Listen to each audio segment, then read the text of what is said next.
हर call के पीछे एक आवाज होती है, हर आवाज के पीछे एक कहानी। आज हम उन्हीं कहानियों के राज को खोलेंगे।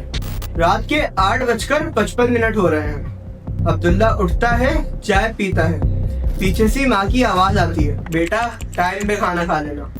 लेकिन अब्दुल्ला के चेहरे पर वो थकान थी जो माँ कहते कहते भी नहीं समझ पाती थी। अब्दुल्ला वॉशरूम जाता है, कपड़े चेंज करता है, शर्ट टक इन करता है और फिर उसका रूप बदल जाता है। क्यों? क्योंकि 9 बजते ही अब्दुल्ला जेसन बन जाता है। ये सिर्फ अब्दुल्ला की कहानी नहीं। आज पाकिस्तान के अंदर 60% ग्रेजुएट जॉबलेस हैं। यहाँ पर किसी को जॉब नहीं मिलती। वहाँ पर मुझे मेरा एक इंटर का दोस्त जो अभी मेरे साथ एग्जाम्स की तैयारी कर रहा था आकर मुझे बताता है, जानी मुझे कॉल सेंटर में जॉब मिल गई है। हम सब बहुत खुश हुए। पहले महीने उसने बाइक बदली, तीसरे महीने उसको गाड़ी मिल गई और आज PCHS के किसी इलीट इलाके में रहता है। लेकिन ये सब क्यों हुआ? और आज हमसे मिलना भी वो तौहीन समझता है। लेकिन ऐसी कौन सी फील्ड है जहाँ ना कोई डिग्री चाहिए ना स्किल, सिर्फ इंग्लिश कम्युनिकेशन अच्छी होनी चाहिए। आज हम इस इंडस्ट्री को कॉल सेंटर के नाम से जानते हैं। लेकिन असली कहानी उन लोगों से जाननी चाहिए जो सिस्टम का हिस्सा रह चुके हैं। मैं 16 साल का था जब मैं कॉल सेंटर आया। अजीब माहौल था वहाँ का। वहाँ कोई किसी को एज से जज नहीं कर रहा था। मैनेजर आया, स्क्रिप्ट दी और बोला गया सेल दिस एक्सेसरीज। सवाल ये है, इनके पास इतना परफेक्ट डेटा आता कहाँ से? इनको किसने इतनी perfect target audience they the? Data is the most expensive thing in this world. आपने बिल्कुल ठीक सुना, डेटा बिकता है। अमेरिका, यूके और कनाडा, इनके कुछ बड़े हॉस्पिटल्स डेटा को बेचते हैं। इसको हम थोड़े आसान लफ्जों में समझते हैं। जब भी आप हॉस्पिटल जाते हैं तो वहाँ पे काउंटर पे जाते हैं। सबसे पहले काउंटर पे जाने के बाद आप लोग अपना नाम और अपनी बीमारी बताते हैं। वहीं से इनका गेम शुरू हो जाता है। ये लोग डेटा की शीट बनाते हैं।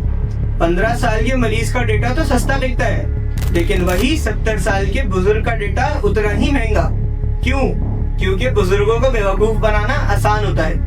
उनको फेक मेडिसिन्स, फेक डिवाइसेस बेचना बहुत ज्यादा आसान होता है और यहीं से इनका डब्बा मारने का गेम शुरू होता है। अब आप सोचेंगे ये डब्बा मारना क्या है? तो जानते हैं उन लोगों से जो ये काम कर चुके हैं।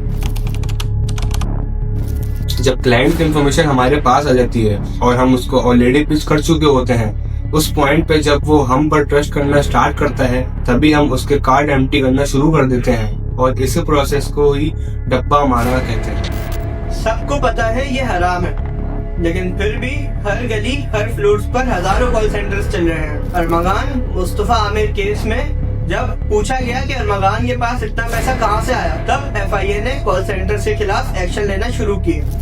कराची में FIA ने गैर कानूनी कॉल सेंटर्स के खिलाफ क्रैकडाउन शुरू कर दिया। कंपनी ने हेल्थ इंश्योरेंस के नाम पर अमरीकी शहरियों से बड़ी रकम बटोरी। कॉल सेंटर्स शहरियों का डेटा चोरी करके उसे फरोख्त भी करता है। लेकिन ये गलती किसकी है? क्या वो नौजवान जो दिन रात काम करके अपनी माँ की दवाई के पैसे जमा कर रहा है, या वो निजाम जिसने उसके लिए कोई रास्ता ही नहीं छोड़ा? आज हजारों नौजवान कॉल सेंटर्स में जॉब कर रहे हैं, लेकिन अगर हमारा सिस्टम स्ट्रांग होता तो उनको इस शॉर्टकट की जरूरत ही नहीं पड़ती। और एक सवाल, इतने बड़े सपने इन नौजवानों के दिमाग में आते कहाँ से हैं? इसके लिए आपको हमारी ये वीडियो देखनी पड़ेगी। अच्छी गाड़ी, ब्रांडेड फोन और डाला, इसको लोगों ने स्टेटस सिंबल बना दिया है। और जब इतनी ज्यादा एक्सपेक्टेशंस हाई होती हैं, तभी बंदे का दिमाग उतना ही खराब हो जाता है और यहीं से ये शॉर्टकट्स का रास्ता शुरू होता है जो जिंदगी भर के लिए ट्रैप बन जाता है। अब सवाल ये है, कब लोग रियलिटी के हिसाब से सोचेंगे?